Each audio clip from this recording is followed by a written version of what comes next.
Joining us now is Cary Kaplan. He is the president of Cosmos Sports and Entertainment. Cary wears many hats, and one of them was taken away this week as the Brampton Beast, of the East Coast Hockey League ceased operations. Cary, great to have you on the show. And I want to start by saying two things to you. First, condolences on the fact that obviously the team had to cease operations, but a sincere congratulations for doing everything you could to make it work in a really difficult time and making what must have been a very difficult decision, Cary. Yeah, first of all, Roger, as always, thank you for the opportunity. Always a pleasure to talk to you. And to both points, I think I'll address the second one first. We were really proud of what we were able to accomplish in 7 years in Brampton. I think, as you know, Roger, when we started and said we're going to put an ECHL team in Brampton, first of all, people said, what's the ECHL? And we were playing all U.S. Teams, and I think a lot of people thought we wouldn't make it out of the first season. But we had 7 seasons. We're very proud of our attendance. We were able to, which may surprise people, but we were able to outdraw the OHL in those markets over the years. And we again, very proud of the things we did in the community. We had about 1,000 community appearances plus, and the people that ended up coming to the games. And we noticed in the last few days, as you said, was really hard. But the amount of people that we were able to touch in that community and that are saddened that the team's not here makes us realize that it was really worth it. So, absolutely proud of that. And then, this week was a hard decision for sure. So let's talk about how a decision like that gets made and the timeline leading up to it, Cary. And it really all starts, it's always a struggle trying to keep a team going. But like everybody else, in March of 2020, get the word of COVID and walk us through the process. Because one thing the East Coast Hockey League did is it didn't take a lot of time to shut down its season, if I recall. No, the ECHL was very proactive. What I want to say first, and I think there'll always be different narratives. I want to make really clear, we didn't close because we're in Brampton. Not at all. We think Brampton's a great city and a great market and a really good hockey market in the right circumstances. And, we didn't close because of attendance or anything like that. We had a lot of momentum, in fact, when COVID hit. But as you know, Roger, COVID, leagues like the ECHL, you don't have television revenue. You're dependent on your fans. And COVID affected us for 3 seasons, which, people may think, well, how could that be? It's only been 11 months. Well, the end of our season last year, we had to stop play March 10th. We were a really competitive team. It's easy for me as GM to say this, but I thought we were as good as anybody and as good a chance to win a championship as anybody. We were right at the top of the league, and our crowds were really strong, and the season shut down. We took this entire year off, which is no surprise to anybody, but the borders are closed in where 2 Canadian teams in a 26-team U.S. league. And then the big one, and this is sort of to your question, next year, which starts in October, well, people are nervous, and people are still not sure when the vaccines are coming and what hockey's going to look like in October. So, our regular ticket holders and some of our regular corporate partners were reluctant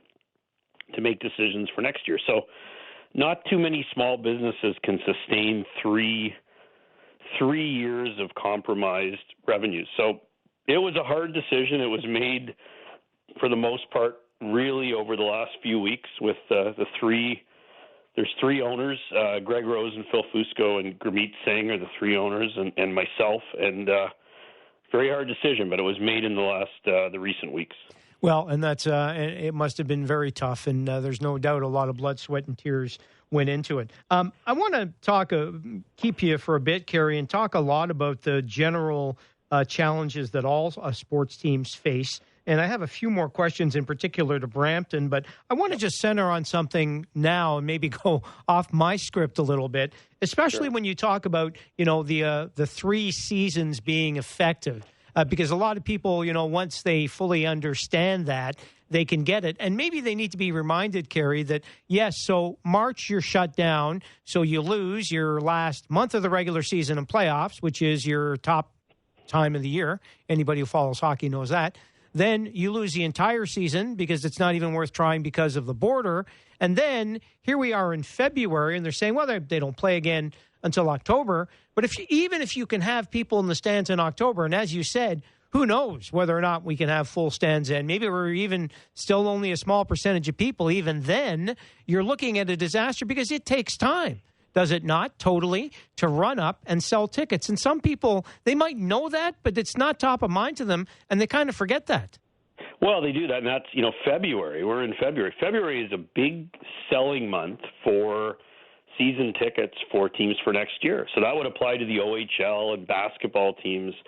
And those who buy tickets would know that. You tend to buy them 6-8 months in advance. That tends to be the model. So these are the months, and there's such a nervousness because of COVID that it's an entirely different environment. It's not, it's the National Lacrosse League, it's the Canadian Football League.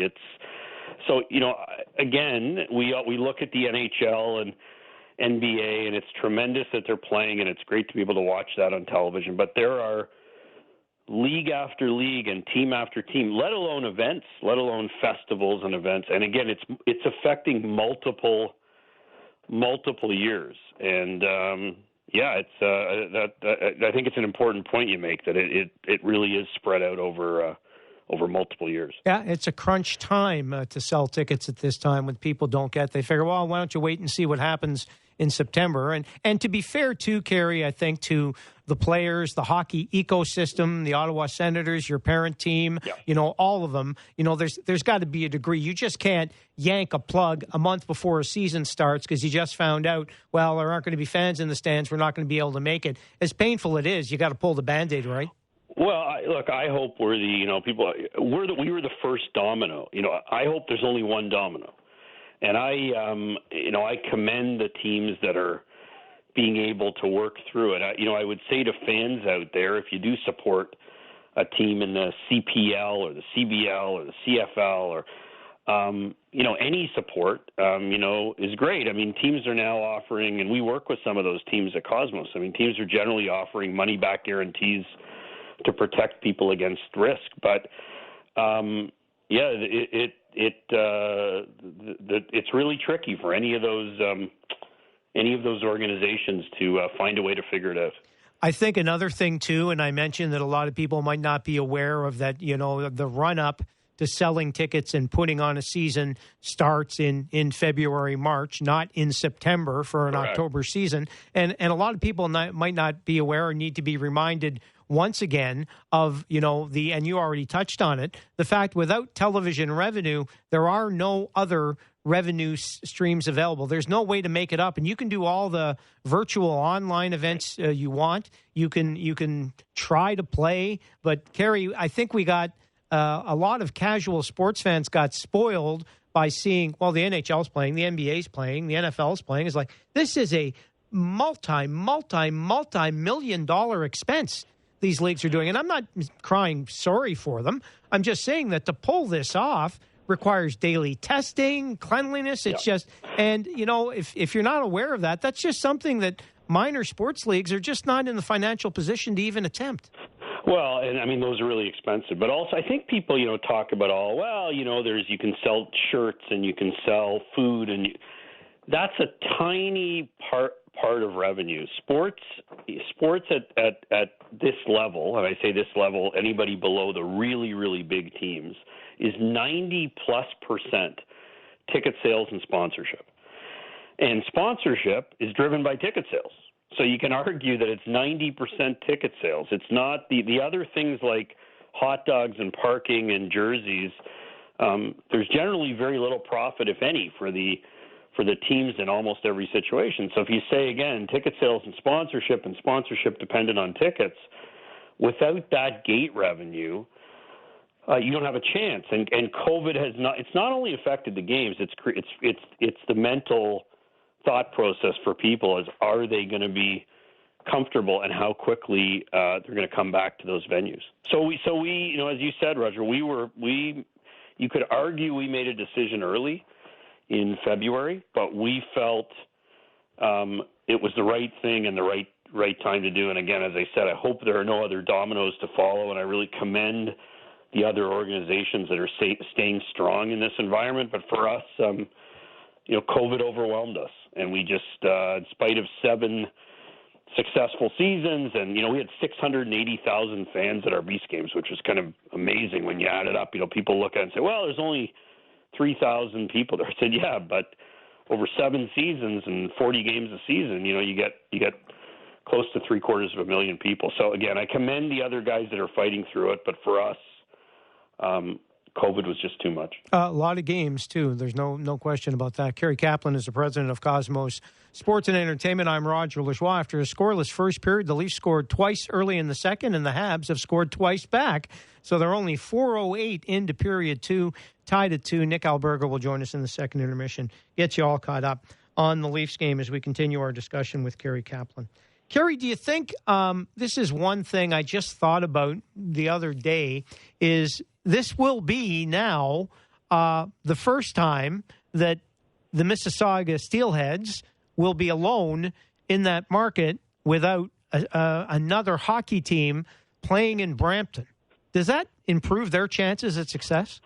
Well, I hope so. I think one mistake is for any of these teams to look at themselves as competitors. I think it's the more people that follow and love sports and go to games, the better. It just makes the pie bigger. So I can tell you, as the Brampton Beast, the day we close, I hope the Steelheads get more fans. I hope some of our fans go to Marlies games or basketball games or other teams, because I think live sports is a great thing. But I don't want to speak for Mississauga, but I know the thing that we really prided ourselves on, and I would recommend to anybody, is to make it about family entertainment and memories and an escape.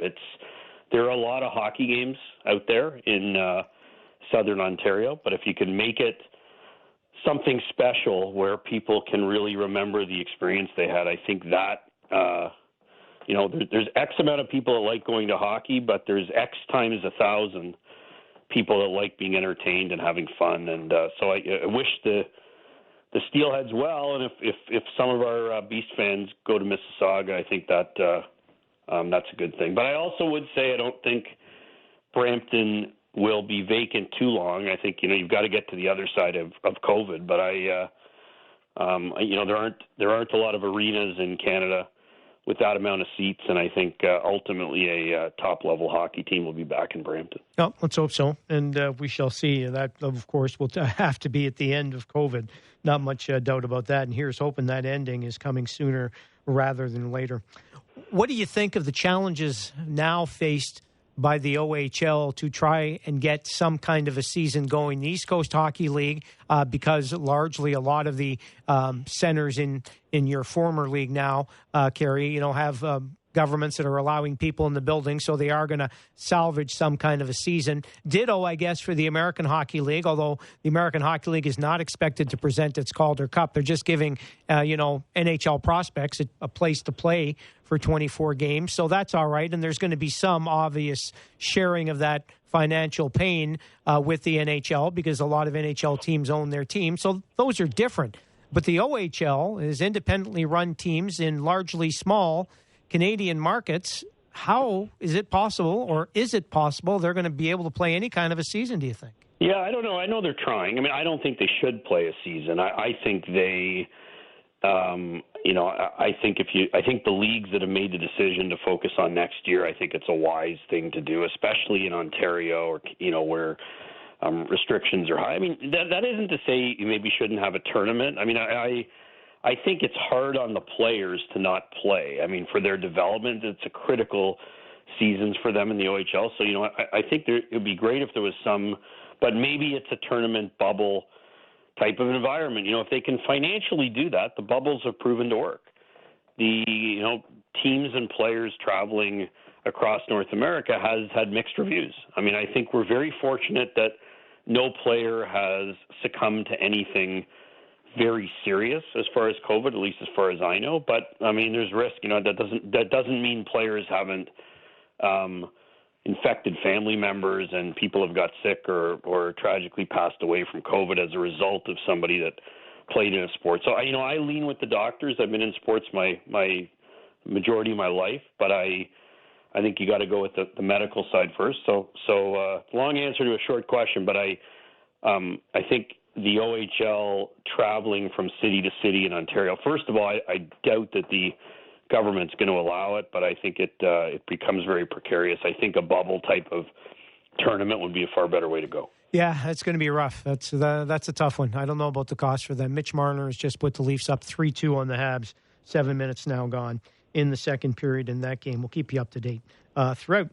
What about the Canadian Football League and their challenge, Cary? They missed an entire season, which was, obviously that's bad, but clearly they knew that the bubble option it was not feasible enough. They need crowds. And here we are. They're kind of between a rock and a hard place because, and I've heard the commissioner speak on this, and they're hopeful and going to try to play a season, but nobody knows what the world is going to look like come June or July when the CFL season is supposed to start. What kind of advice would you give them? Well, first of all, I would say I'm a huge Canadian Football League fan as far as their business. And I think, we're jaded because we're in Toronto and, the Argonauts have had some great moments and some not so great moments over the years as far as a business. But I think, they're as old as any team in the country almost. But you go to Edmonton, you go to Winnipeg, you go to Saskatchewan, Calgary, or Hamilton, or Ottawa, which has been a great success. And the CFL is huge in some of those cities where they have an NHL team. It rivals it in other places like Saskatchewan. I don't know if there's any team in the country, Leafs included, that has more diehard fans than the Riders. So I think the CFL is there are organizations, fortunately, that have the financial wherewithal to get through this. But to your point, I think a lot of CFL teams are very nervous now because that's a league, as you say, Roger. They can't play with no fans. They have Edmonton gets 50,000 fans in their stadium. Saskatchewan, the same idea. They can't. It's not feasible for them to have football games without people there. So you hope it's really, it's one of those things. You hope that the vaccines move, and B, I think somebody in Canada at some point there's going to have to be an event where they say, okay, we're going to allow 10% of fans. And I think once that breaks down and you get 10, 20%, they're doing it in Halifax, but in the rest of the Canada outside the East Coast, that's really, for the most part, not the setup. So I hope, I don't have an answer. I hope the CFL can play, and I hope they can play with significant amount of fans in their stadium. Yeah, that's gonna take a vaccine rollout a lot quicker than we're seeing right now, and I don't even want to go down with that one because that's been a major disappointment in my mind. But regardless, we'll keep it to what we can control here in sports. National Lacrosse League, you already kind of alluded to them, immediately decided not to play, pretty quickly deciding it wasn't going to play. I like that decision, and I got to think, too, Cary, as painful as it is, that's also the right one. I mean, look, if there's no point in even speculating about bubbles and doing something if you realize, look, that's not in the cards. Yeah, I admire the leagues that went early. I mean, I'm biased because the ECHL was the first hockey league to make a decision that certain teams wouldn't be playing, and we were the first team to pack it in with COVID. Again, really, really hard decision and very disappointing, but I admire a group like the NLL, National Lacrosse League, who can say, look, we want to preserve our franchises and see if we can get through this. And the best way to do that is to close things down now, take a couple steps back, and then try to come out of this as COVID subsides. And again, same thing, without getting into the details on the vaccines, you hope leagues don't have to lose more seasons and more games, because every day that these teams are out, it makes it harder to continue. Without question. Finally, Cary, before we let you go, and I think there's no question it's hard to see the positivity in a time like this, and especially a tough week for you folks in Brampton and everything else. But I think the flip side, and one thing I kind of hang my hopes on very highly for people who are in the people gathering business, is that we may see a bounce back, a comeback of epic proportions once we do get through this. And let's hope it's sooner rather than later. But even if it is next fall, perhaps what we do find is that people chomping at the bit and pent-up demand and wanting to travel and wanting to go to games and concerts and other events will actually maybe drive business to a higher level, and it'll never make up for all the money lost during this time, but it certainly would help soothe the wound, would it not?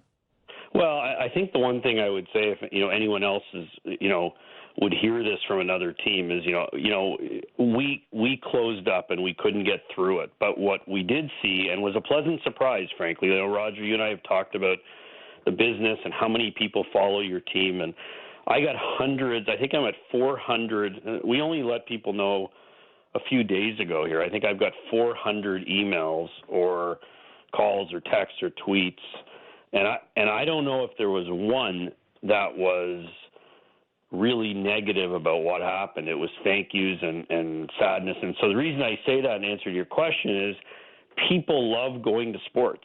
It's a big thing. You can laugh and cheer and scream and dance and sing, and you can't do that watching TV, and you can't do that in a movie theater, and you can't do that in a theater. But when you go to a game and you're screaming and cheering and booing and singing and dancing, people need that. And so I say that when the vaccine comes, I do think there's going to be a level of excitement, and people will remember, when you're a kid, you might remember the first hockey game you went to when you were 7 years old. You're also going to remember the first game you went to after COVID. So I'm with you, and I think the social gathering business took a really big hit with COVID, but I think when it comes back, people around the whole world will have a greater appreciation for what was missed, and I think it just shows the power of sports.